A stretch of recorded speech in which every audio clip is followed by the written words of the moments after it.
こんにちは。チベットテレビのテスモです。チベットディスウィークでは、チベットやダライラマ法王、そして中央チベット政権に関する1週間のニュースをお送りします。それではまずヘッドラインを見ていきましょう。ダライラマ法王、ヒマチャルプラデシュ州の豪雨の被害者に哀悼の意を表明。ダライラマ法王、熱烈な歓迎の中、例に到着。世界がダライラマ法王14世の88歳の誕生日を祝福。ノルジンローマ大臣。東京でチベット支援団体と会合。元政治犯トゥンルブワンチン氏が中央チベット政権の職員に向けて講演。テロチュクリンボチェ代表、インド下院議長をモンゴルに迎える。台湾の議員、ホンソンハン氏チベット亡命議会を訪問。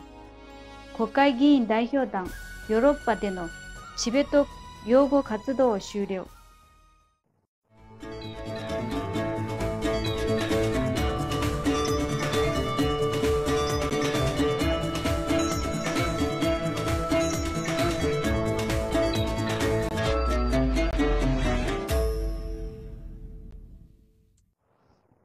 今週の水曜日、ダライラマ法王はヒマチャルプラデシュ州の州首相に手紙を送り、インド北部、特にヒマチャルプラデシュ州で洪水や土砂崩れを引き起こした豪雨による被害に対して悲しみを表明されました。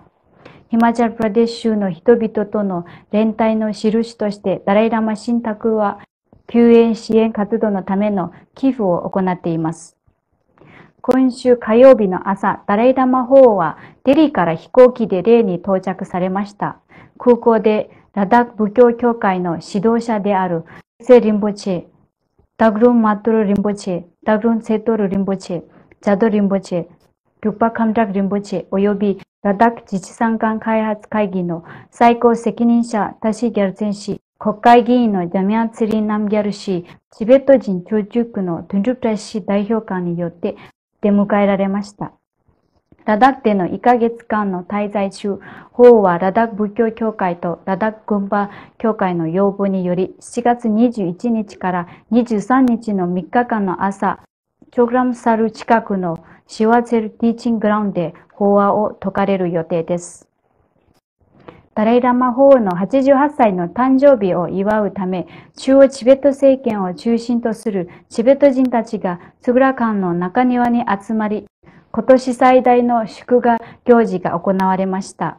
法王はこの日、主賓であるヒマチャルプラデシュ州のスクビンダ・シン・スック州首相、特別ゲストの台湾チベット議員連盟のホンスーハン氏議長、中央チベット政権の民主的な三本柱の長である大臣、亡命チベット国会議員、中央チベット政権の自治組織の代表などと共に、この機会を祝われました。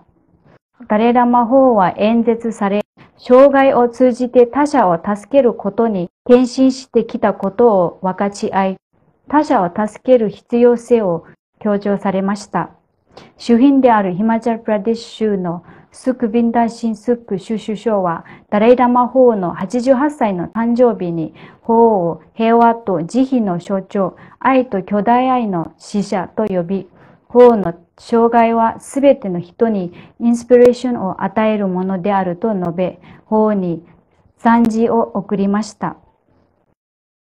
特別ゲストの台湾チベット議員連盟のホンスンハン副議長は、法王がチベットの民主主義と自由、人類の喜びを提唱する上で果たした役割を称えました。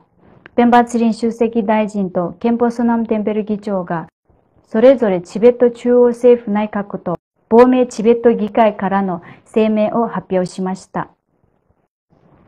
インドではチベットの学校ダラムサルのチベット協会、チベット舞台芸術団から活気ある文化パフォーマンスが行われました。また、情報国際関係者による出版物とチベットの文化と芸術に関する2冊の本が発表されました。6人の公務員が勤続25年を達成し、チベット公共サービス委員会から評賛されました。同様に2人の公務員が際立った勤務に対して優秀賞を授与されました。同様にこの日はワシントン DC、ブリュッセル、台湾、日本、オーストラリア、ロシア、モンゴル、フランスなどのチベット事務局を含め、世界各地のチベット人やチベットの友人たちによって喜びを持って祝われました。先週の木曜日、米国のウズラゼやチベット問題特別担当政策官は、ワシントンチベット事務所が主催したダレイ・ラマ法王の88歳の誕生日を祝う会に出席しました。同日、シャーロッツビル、マサチューセッツ、ミネソタのチベット教会も誕生日を祝い、アメリカの公職者やチベット人支援者が出席しました。マサチューセッツ州では、ジン・マッガバン下院議員が同じく下院議員のリゼー・サバドーサ氏、ダニエル・キャリ氏、クリステン・エリチコ氏と共に記念式典に出席しました。ミネソタ州ではサンドラ・ファイスト下院議員をはじめ、その他の友人も出席しました。インド・チベット友好協会とビハール州、パトナ、ジョドプラ、マディアプラデシュ州のレワ、マハラシュトラ州の地域支部は様々な活動やプログラムを企画し、ダレイ・ラマ法王の88歳の誕生日を祝いました。また、インド・チベット支援団体もダレイ・ラマ法王の88歳の誕生日を盛大に祝いました。誕生日はデリー、ハリヤナ、アルナチャルプラデシュ、ラジャスタン、アサム、グアハティ、ジャイパド、メーラート、シュムリー、ムザファルナガル、サハランプル、ハパプル、オタム・ブダナガルの各州でも祝われました。4月6日のダライ・ラマ法王の88歳の誕生日を記念して、法王の慈悲の教えを人々に伝えるため、ジメツリン代表がラテンアメリカで慈悲のつながりという特別ツアーを企画しました。このツアーでは慈悲の原則に触れ、それを生活に取り入れ、実践的な方法を見つける機会を提供しています。今週の月曜日、情報国際関係省のノルジンドルマ大臣が初の公式訪問で東京に到着しました。大臣は東京都新宿西落合にあるダレイ・ラマ法日本代表部事務所を訪問し、その後事務所でチベット支援グループのメンバーと面会し、チベット問題への継続的な支援に感謝の意を表しました。チベット人の能力を発展させ、私たちの運動を継続させるという中央チベット政権の目標とビジョンについて説明しました。大臣は国会議員との会談、東京の大学でのモンゴルチベット文化宗教学術シンポジウムへ参加、記者会見や書籍の発表、そして日本のチベット人コミュニティとの会合を予定されています。チベット人の元政治違反で、映画制作者のトゥンル・ブワンチン氏が、チベット博物館が2ヶ月に1回開催しているトークシリーズの一環として、中央チベット政権の職員に対して、チベットでの人権状況について講演しました。チベット語でジクテルと呼ばれているドキュメンタリー、恐怖を乗り越えてで知られる活動家のワンチン氏は、情報国際関係省の秘書であるガマチュイン氏によって簡単な略歴で紹介され、講演を行いました。